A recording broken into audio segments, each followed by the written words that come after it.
नमस्कार, मैं हूं यशिता मेहरा और आप देख रहे हैं चैनल साहित्य और सिनेमा। तो आज हम एक्सप्लेन करने जा रहे हैं एक डच मूवी जिसमें एक स्टूडेंट को अपनी टीचर से प्यार हो जाता है और ये स्टूडेंट अपने टीचर को पाने के लिए किसी भी हद तक चला जाता है। फिल्म का नाम है my teacher my obsession. Film आई थी 2018 में, जिसके डायरेक्टर डेमियन रोमे है। मूवी के लीड रोल में है 30 साल की एक लाना नाम की टीचर। लाना इस स्कूल में 10th तक के बच्चों को डच लैंग्वेज पढ़ाती है। लाना ने आज क्लास में टेस्ट रखा है, वो पेपर सभी स्टूडेंट में डिस्ट्रीब्यूट कर रही है और सभी को टेस्ट के रिलेटेड इंस्ट्रक्शन पास करती है। टेस्ट पेपर डिस्ट्रीब्यूट करने के बाद में लाना अपनी चेयर पर बैठ जाती है और अपने काम में बिजी हो जाती है। तभी वो देखती है कि उसके सामने चेयर पर बैठा एक लड़का इस क्लास में अभी नया आया होता है और वो लाना को घूर रहा होता है। लाना की नज़र इस नए स्टूडेंट पर पड़ती है और वो उस स्टूडेंट को अपने आप को घूरते हुए पकड़ लेती है, लेकिन ये स्टूडेंट अभी भी लाना को घूर रहा होता है। लाना फिलहाल के लिए इसको इग्नोर करके फिर अपने काम में बिजी हो जाती है, लेकिन ये स्टूडेंट अभी भी इस टीचर को घूर रहा होता है और टेस्ट देने में कोई इंटरेस्ट नहीं दिखाता है। लाना थोड़े गुस्से की नज़र से उस स्टूडेंट को देखती है, लेकिन फिर अपने काम में बिजी हो जाती है। स्कूल के बाद लाना अपनी डॉटर को दूसरी स्कूल से पिक करती है और जब वो कार को स्टार्ट कर रही होती है तो वो देखती है कि सामने वो नया स्टूडेंट अपने डॉगी के साथ घूम रहा होता है। लाना उसको ध्यान से देखती है। लाना की बेटी मॉम को घर चलने के लिए कहती है तो लाना कार स्टार्ट करती है और फाइनली उस स्टूडेंट पर नज़र मारते हुए घर की तरफ चली जाती है। नेक्स्ट डे क्लास में एक स्टूडेंट क्लास में सबके सामने अपनी स्पीच दे रहा होता है तो पीछे की बेंच पर बैठी जो लड़कियां हंसने लग जाती है तो लाना उन दोनों लड़कियों को अपने फ़ोन से खेलने के लिए मना कर देती है और कहती है कि फ़ोन मेरे हवाले कर दो। वो लड़की फ़ोन लाना को ला कर दे देती है और जाते समय लाना को गाली बोलती है तो लाना कहती है क्या बोला तुमने? तो वो स्टूडेंट बोलती है कि बहरी हो क्या? तो लाना कहती है मुझे पता है कि तुमने मुझे कुछ बोला है। तो स्टूडेंट कहती है मैंने तुम्हें कुछ नहीं बोला है, मैंने तुम्हें डर्टी बोला है। लाना इस लड़की को अब क्लास से बाहर निकाल देती है तो वो स्टूडेंट लाना को कुछ बोलकर चली जाती है और यहाँ पर वो लड़का लाना को वैसे ही घूर रहा होता है। लंच ब्रेक में लाना जब कॉफ़ी पी रही होती है तो वो देखती है कि नीचे वही लड़का उस लड़की को जिसको क्लास से बाहर निकाल दिया था उसके साथ वो बदतमीज़ी कर रहा होता है। वो उसका बैग खाली कर देता है और उसकी साइकिल को फेंक देता है। ऐसा लग रहा था कि ये लड़का अपनी टीचर लाना को डिफेंड कर रहा हो और उसके साथ उस लड़की के द्वारा की हुई बदतमीज़ी को पनिश भी कर रहा होता है। लाना फिर लंच ब्रेक में स्कूल की एक टीचर को पूछती है कि वो जो नया लड़का आया है वो थोड़ा अजीब नहीं है क्या? तो वो टीचर बताती है कि उस लड़के का नाम बेनी है और वो कहती है मुझे नहीं लगता कि उस लड़के में कोई प्रॉब्लम है, वो बिल्कुल नॉर्मल है। लाना को जब ये पता चलता है कि बेनी बिल्कुल नॉर्मल है तो वो स्कूल की छुट्टी के बाद में बेनी को कहती है मुझे तुमसे कुछ बात करनी है और वो बेनी को एक खाली क्लास में ले जाती है। वो बेनी को बैठने के लिए बोलती है। बेनी ने अभी अभी स्कूल ज्वाइन किया था, इसलिए लाना उससे पूछती है तुम्हें यहाँ पर कैसा लग रहा है और तुम्हें स्कूल पसंद आया? वो कहता है हाँ ओके है। तो लाना पूछती है तुम अपने क्लासमेट के साथ घुलते मिलते नहीं हो, कोई प्रॉब्लम तो नहीं है? तो बेनी कहता है तुम मुझसे क्या चाहती हो? इस क्वेश्चन से लाना को कुछ समझ में नहीं आया कि वो कैसे रिएक्ट करे, तो वो पास से एक चेयर उठाती है और उसके पास बैठ जाती है और वो कहती है मुझे तुम्हारी चिंता है, मैं तुम्हारी कोई हेल्प कर सकती हूँ तो मुझे बताओ। और ये कहते हुए लाना अपना हाथ बेनी के पैर पर रख देती है। तो बेनी कहता है मुझे सच सच बताओ तुम्हें चाहिए क्या? इस बात पर लाना फिर से बेनी को समझाती है और कहती है तुम गलत समझ रहे हो। लास्ट वीक मैंने तुम्हारे टेस्ट पेपर चेक किए थे, तुम्हारे स्कोर बहुत वीक है। मैं एक टीचर होने के नाते तुम्हें समझा रही हूँ कि तुम्हें कोई हेल्प चाहिए तो मुझे बताओ। लेकिन बेनी हंसता रहता है और कहता है मुझे सच बताओ तुम्हें चाहिए क्या? जब बेनी बिल्कुल भी नहीं समझता तो लाना कहती है कि मेरी मीटिंग है, मुझे जाना पड़ेगा। अब बेनी को सही तरीके से समझाने की लाना की ये कोशिश नाकामयाब रही। लाना अपने घर जाके सभी स्टूडेंट के रिकॉर्ड चेक कर रही होती है तो वो देखती है कि बेनी का स्कोर बहुत कम होता है और वो इसी बात को समझाने के लिए बेनी के साथ क्लासरूम में गई थी। लाना अपने घर में अपनी डॉटर और अपने हस्बैंड के साथ रहती है।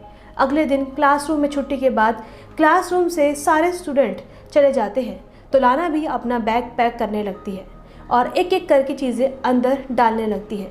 बैग पैक करने के बाद में जब वो क्लासरूम से जा रही होती है तो वो देखती है वहाँ पर बेनी का बैग रखा हुआ है। वो बेनी के बैग को उठाती है और उसको ओपन करती है। ओपन करते हुए क्लासरूम के बाहर देखती है, कोई देख तो नहीं रहा। और फिर वो बेनी के बैग से टी शर्ट निकालती है और उसको स्मेल करने लगती है, जिसमें हमें पता चलता है कि लाना बेनी से काफ़ी अट्रैक्ट फील करती है, इसलिए वो उस शर्ट को स्मेल करती है। थोड़ी देर बाद वो बेनी के टी शर्ट को उसके बैग में डाल देती है और वो अचानक देखती है कि जैसे कोई उसको क्लासरूम के बाहर से देख रहा हो। वो इधर उधर देखती है लेकिन उसको वहाँ पर कोई भी नहीं मिलता। लाना घबराते हुए बाथरूम में चली जाती है और अंदर जाकर गहरी सांस लेती है। लाना बाथरूम में मिरर में देखती है और थोड़ी देर बाद में वहाँ पर पानी पीने लग जाती है। और जब वो अपना सर वापस पानी पीकर ऊपर उठाती है तो देखती है कि वहाँ पर बेनी खड़ा है। लाना बेनी को देखकर थोड़ी शॉक हो जाती है, लेकिन बेनी उत्साहित होकर लाना का हाथ पकड़ लेता है। लाना काफ़ी घबराई हुई लग रही थी, लेकिन वो बेनी के चार्मिंग अट्रैक्शन को रजिस्टर नहीं कर पा रही थी और वो बेनी को बिल्कुल भी नहीं रोक पा रही थी। बेनी लाना की नेक पर किस करने लगता है, लेकिन जब वो लाना को लिप्स पर किस करने लगता है तो लाना पीछे हट जाती है। वो आज के बाद फिर कभी ऐसा नहीं होना चाहिए, ये बात तुम ऐसे समझ जाओ। जब लाना जाने लगती है तो बेनी कहता है, तुम भी तो यही चाहती हो ना। तो लाना कहती है, तुम मेरे स्टूडेंट हो, तुम मेरे बच्चे जैसे हो, मैं तुम्हारे साथ अफेयर नहीं कर सकती हो, तुम ये बात क्यों नहीं समझ पा रहे हो। ये कहते हुए वो वहाँ से चली जाती है। आज की पूरी रात लाना फिर बेनी के बारे में सोचती रहती है और अगले दिन सुबह जब क्लासरूम में जाती है तो वो देखती है क्लास में सभी बच्चे टेस्ट दे रहे होते हैं, लेकिन बेनी उसको वैसे ही घूर रहा होता है। लाना बेनी को देखती है और गुस्से की नज़र में समझाने की कोशिश करती है, लेकिन बेनी टच से मच नहीं हो रहा था। फाइनली लाना को ही नज़र झुकाने पड़ती है। क्लास के बाद में वो चलते चलते लाना के पास आ जाता है और अपने कंधे से उसके कंधे को टच करते हुए कहता है, मुझे तुमसे मिलना है, मुझे तुमसे बात करनी है। लाना को पता ही था कि ऐसा ही कुछ होने वाला है। लाना बेनी को स्कूल के कोने में ले जाती है और वो चारों तरफ देखकर कहती है, ये क्या कर रहे हो? बेनी देखो, हमारे बीच जो कुछ हुआ वो नहीं होना चाहिए था। तभी वहाँ से स्कूल के 2 और टीचर जा रहे होते हैं और ये दोनों बात करते करते रुक जाते हैं। उन टीचर्स के चले जाने के बाद में और कोई आसपास नहीं होने की कंफर्मेशन के बाद लाना फिर से बेनी को कहती है कि अब ये सब नहीं होगा और वो कहती है कि मुझे भूल जाओ, मुझे माफ़ कर दो। बेनी यहाँ पर खड़ा खड़ा देखता ही रह जाता है और लाना वहाँ से चली जाती है। स्कूल के बाद में लाना जब पार्किंग में अपनी कार के लिए जाती है, वो देखती है कि उसके कार का फ्रंट मिरर टूटा हुआ है और कार में डेंट भी लगा हुआ है। ऐसा लग रहा था कि बेनी ने ये सब किया है। लाना चारों तरफ देखती है लेकिन उसको वहाँ पर कोई भी नहीं मिलता। फिर लाना अपनी डॉटर को लेकर वापस घर आ जाती है और जब वो गार्डनिंग कर रही होती है तो उसका हस्बैंड पूछता है कि कार में डेंट कैसे लगा। तो वो कहती है कि ये एक लैंप पोस्ट से टक्कर हो गई थी। उसका हस्बैंड कहता है, पोस्ट से टक्कर होने पर तो ऐसे स्क्रैच नहीं पड़ते हैं। तो लाना कहती है, ऐसा हो सकता है, तुम्हारी चाय ठंडी हो जाएगी, तुम जाकर पी लो। लाना फ़िलहाल इस बात को अपने हस्बैंड को नहीं बताना चाहती थी, क्योंकि उसको पता था कि अगर वो बताएगी तो बेनी के साथ गुजरी हुई बातें भी उसको पता चल जाएगी, इसलिए वो इस बात को अभी के लिए टाल देती है। लाना क्लासरूम में सभी स्टूडेंट को एक टेस्ट पेपर देती है जिसमें वो उन सभी स्टूडेंट को डच लैंग्वेज में इंटर्नशिप के बारे में लिखने को कहती है और कहती है कि आप अपनी फेवरेट पोजीशन कंपनी में जॉब कैसे मिलेगी, आपको कैसी जॉब पसंद है, इसके बारे में लिखना है। तो कुछ स्टूडेंट क्वेश्चन पूछते हैं कि ऐसा कितना लंबा होना चाहिए। तो मेरी क्लासरूम में लाना को पूछता है, क्या जॉब पाने के लिए किसी के तलवे भी चाटने पड़ेंगे क्या। तो इस बात पर लाना काफ़ी सरप्राइज़ होती है और क्लास के सभी स्टूडेंट हंसने लग जाते हैं। तो लाना कहती है, पागल हो गए हो क्या, चुपचाप मेरी क्लास से बाहर निकल जाओ। अब क्लास का माहौल थोड़ा ख़राब हो गया और क्लास में लाना की कोई बात नहीं सुन रहा था। तो लाना बेनी के पास जाकर उसका बैग उठाती है और उसका बैग क्लासरूम के बाहर फेंक देती है और कहती है कि निकलो यहाँ से और जाओ मेरे प्रिंसिपल के पास। लेकिन बेनी को अभी भी कोई फ़र्क नहीं पड़ा, वो आराम से लाना को अभी भी ऐसे घूर रहा है। तभी वहाँ पर कोई स्टूडेंट बोर्ड पर डस्टर फेंक देता है और सारे स्टूडेंट मिलकर वहाँ पर चिल्लाने लगते हैं। तो लाना परेशान होकर क्लासरूम से बाहर चली जाती है। अगले दिन लाना जब जंगल में जॉगिंग कर रही होती है तो उसको ऐसा लगता है कि कोई इसका पीछा कर रहा है। काफ़ी देर ढूंढने के बाद में भी लाना को वहाँ पर कोई भी नहीं मिलता, लेकिन लाना यहाँ पर काफ़ी डर जाती है और डर के मारे वापस अपने घर पर आ जाती है और अपनी डॉटर को पढ़ाने लग जाती है। तभी लाना के घर पर फ़ोन रिंग करता है। लाना जब फ़ोन पिक करती है तो दूसरी तरफ से कोई नहीं बोल रहा होता। लाना थोड़ी अपसेट हो जाती है। लाना वापस अपनी बेटी को पढ़ाने बैठने ही वाली थी कि वापस एक फ़ोन रिंग करता है। उसको पता चल जाता है कि ये सब बेनी कर रहा है।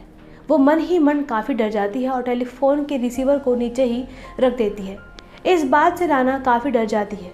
अगले दिन लाना जब स्कूल में जाती है और क्लासरूम के बाहर से ही वो देखती है कि बेनी अंदर बैठा है, तो लाना बेनी को देख के काफ़ी डर जाती है और क्लासरूम के बाहर ही कुछ सोचने लग जाती है, जैसे उसको अंदर जाने से उसका डर रोके जा रहा था।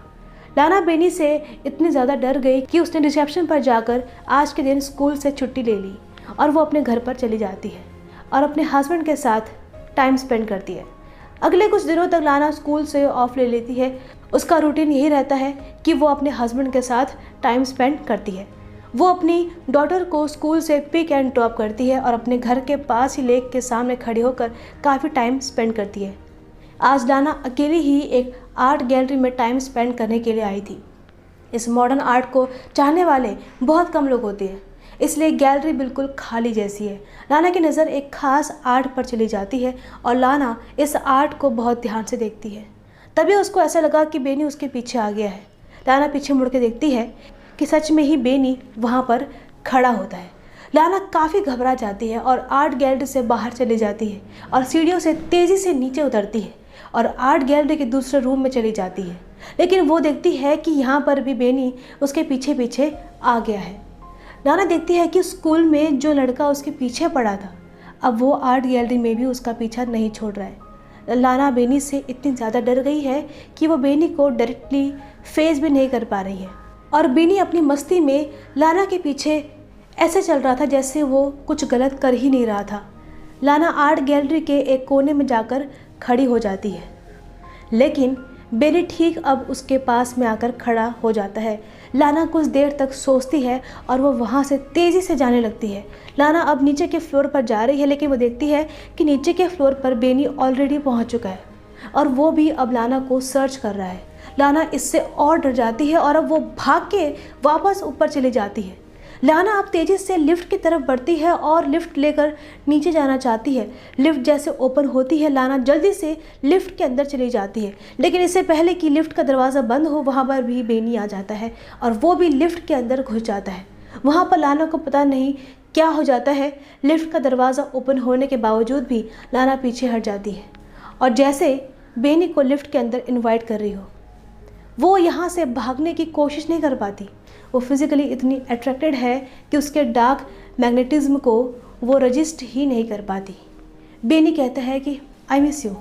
लाना गहरी सांस लेती है और बेनी उसके हेयर से थोड़ा प्ले करता है। लाना बेनी से इतनी ज़्यादा अट्रैक्टेड है कि वो उसको देखते ही उस पर किस करने के लिए लीन होती है, लेकिन बेनी उसको पीछे धकेल देता है।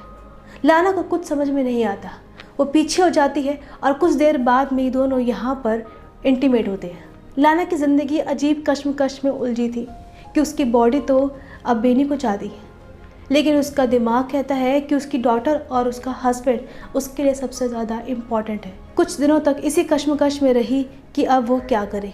क्या वो बेनी के साथ ऐसे ही रिलेशन बनाते रहे या फिर बेनी से छुटकारा पाने का कोई रास्ता निकाले। लाना ने मन ही मन एक ऐसा प्लान बनाया जिससे उसकी फैमिली भी सेफ हो जाए और वो बेनी से भी छुटकारा पा सके। लाना और कई दिनों के बाद वापस स्कूल आई और उसने अपने दिमाग में ऐसा प्लान बनाया जिसको एग्जीक्यूट करना है। वो स्कूल में छुट्टी होने के बाद में ऑफिस रूम में जाती है और चारों तरफ देखती है कि कोई है तो नहीं, और लाना यहाँ पर किसी चीज़ को ढूंढ रही होती है। काफ़ी ढूंढने के बाद में लाना को चाबियों का गुच्छा मिल जाता है और इन चाबियों से लाना अब एक अलमीरा खोल रही होती है। काफ़ी चाबियाँ ट्राई करने के बाद में एक चाबी से अलमीरा खुल जाती है। इस अलमीरा में बहुत सारे एग्ज़ाम के पेपर लिफाफे में अलग अलग रखे होते हैं। लाना इसमें से एक लिफाफे को उठाती है और उसमें से एक पेपर निकाल कर अपने बैग में डाल देती है और लिफाफे को अलमीरा में रख के अलमीरा को बंद करके वहाँ से लेकर चुपचाप बाहर निकल जाती है।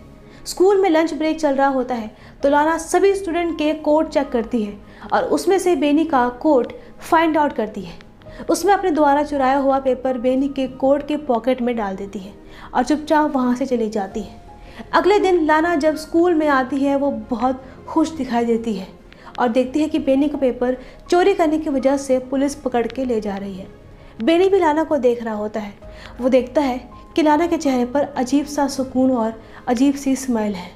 लाना आज बहुत खुश है क्योंकि उसको बेनी से छुटकारा मिल गया। अगले दिन लाना और उसका हस्बैंड पिकनिक के लिए घर के पास ही लेक में जाते हैं और वहाँ पर काफ़ी देर स्विमिंग करते हैं। बेनी से छुटकारा पाने के बाद में लाना काफ़ी खुश होती है। वो देखती है कि उसका हस्बैंड लेक में डुबकी लगा रहा है, वो भी लेक में डुबकी लगाती है। जब लाना वापस से लेक से अपना मुंह बाहर निकालती है तो वो देखती है कि उसका हस्बैंड कहीं नहीं दिखाई दे रहा। वो काफ़ी देर तक इधर उधर नज़रें घुमाती है लेकिन उसका हस्बैंड उसको नहीं दिखाई दे रहा था। इस बात से लाना काफ़ी डर जाती है। लाना को ऐसा लगा कि बेनी वापस आ गया और उसको सताने लगा है, लेकिन तभी वो देखती है कि उसका हस्बैंड लेक से बाहर आ गया है। कि बेनी का डर अभी भी लाना के दिमाग से पूरी तरह से गया नहीं। लाना अगले दिन स्कूल में जाती है और वो देखती है कि बेनी की सीट अब खाली पड़ी है, लेकिन लाना को कल वाली खुशी अब नहीं है। अभी उसको बड़ा अजीब सा लग रहा होता है। लाना बेनी को क्लासरूम में इमेजिन करती है। वो उसके साथ बिताए हुए टाइम को भुला भी नहीं पा रही थी। बार बार उसके दिमाग में बेनी आता है। लाना ने बेनी को फिजिकली उसने स्कूल से बाहर निकाल दिया था, लेकिन मेंटली उसके दिमाग में बेनी पूरी तरह से घुसा हुआ था। लाना को समझ में नहीं आ रहा था कि वो क्या करे। कुछ दिनों के बाद लाना बुक स्टोर पर जाती है, जहाँ पर अपनी डॉटर को एक बुक दिलवाती है, लेकिन उसकी डॉटर को बुक पसंद नहीं आती। तो वो नाराज़ होकर बुक स्टोर के दूसरे कोने में चली जाती है। तो लाना अपनी डॉटर को ढूंढती है और काफ़ी देर घूमने के बाद में भी लाना को अपनी डॉटर वहाँ बुक स्टोर में नहीं मिलती। वो परेशान हो जाती है और बुक स्टोर के मैनेजर से बात करती है और फिर वहाँ पर पुलिस भी आती है और ये लोग सीसीटीवी फुटेज देखते हैं। फुटेज में लाना देखती है कि वहाँ बेनी भी खड़ा है। इसको देखकर लाना को लगा कि बेनी ने उसकी डॉटर को किडनैप कर लिया है और वो बहुत घबरा जाती है। तभी उसके हस्बैंड का फ़ोन आता है। लाना उसके हस्बैंड को बताने ही वाली होती है कि उसका हस्बैंड कहता है कि अपनी डॉटर घर पर आ चुकी है, उसको कोई लड़का छोड़ कर गया है। तो लाना फाइनली थोड़ी रिलैक्स होती है कि उसकी डॉटर घर पर पहुंच गई है। लेकिन लाना के लिए ये बात काफ़ी डराने वाली थी कि बेनी इतना ख़तरनाक है, वही डॉटर को बिना बताए उसके घर पर छोड़ आया है। अब लाना को लगा कि बेनी उसको पाने के लिए कुछ भी कर सकता है। फिजिकली तो लाना भी बेनी से काफ़ी अट्रैक्टेड थी, लेकिन वो मन ही जानती थी ये सब गलत है। फिजिकल अट्रैक्शन में वो अपनी फैमिली बर्बाद कर देगी, इसलिए वो बेनी से छुटकारा पाना चाहती थी। बेनी दिन रात लाना के दिमाग में रहता है, उसको सोने नहीं देता, उसको अपने हस्बैंड के करीब भी नहीं जाने देता। लाना अगले दिन बेनी से परमानेंटली छुटकारा पाने का एक प्लान बनाती है। अगले दिन सुबह लाना बेनी के घर के बाहर थोड़ी दूरी पर कार लेकर खड़ी हो जाती है और बेनी कॉर्पोरेट कंपनी अपनी स्कूटी लेकर स्कूल जाने की तैयारी कर रहा होता है। लाना भी अपनी कार से इसके पीछे लग जाती है। बेनी तेज़ी से स्कूटी चलाता है तो लाना भी उसे पीछे पीछे अपनी कार की स्पीड बढ़ा देती है। जो टर्न बेनी लेता वही टर्न लाना भी लेती। ऐसा लग रहा था कि लाना के इरादे कुछ ठीक नहीं लग रहे हैं। अब वो अपनी ज़िंदगी और मन में मची उथल पुथल को जैसे हमेशा के लिए शांत करना चाहती है। ये चलता हुआ बेनी टर्न लेता है और लाना देखती है कि आसपास कोई भी व्हीकल नहीं है और वो बड़ी सुनसान सी जगह होने की वजह से सीसीटीवी कैमरा भी नहीं होते। तो वो बेनी को साइड में से अपनी कार से टक्कर मार देती है और उस टक्कर से बेनी मर जाता है। लाना यहाँ पर रुकती नहीं है और थोड़ी सी डरी हुई भी होती है। वो अपनी कार को आगे बढ़ाती है, लेकिन थोड़ी दूर जाने के बाद में लाना अपनी कार रोक के बेनी को देखना चाहती है कि बेनी मरा या नहीं। एक्चुअली बेनी मर चुका था। लाना के मन में बेनी का डर कुछ ऐसा बैठा जिसका अंजाम बेनी के लिए बहुत दुखद हुआ। लाना ने पता नहीं सही किया या गलत किया, या उसने अपने मन की बात सुन ली। इसी के साथ ही मूवी ख़त्म होती है। उम्मीद है ये वीडियो आपको पसंद आया होगा। अगर ऐसा है तो इसे लाइक, शेयर और सब्सक्राइब ज़रूर कीजिए। शुक्रिया।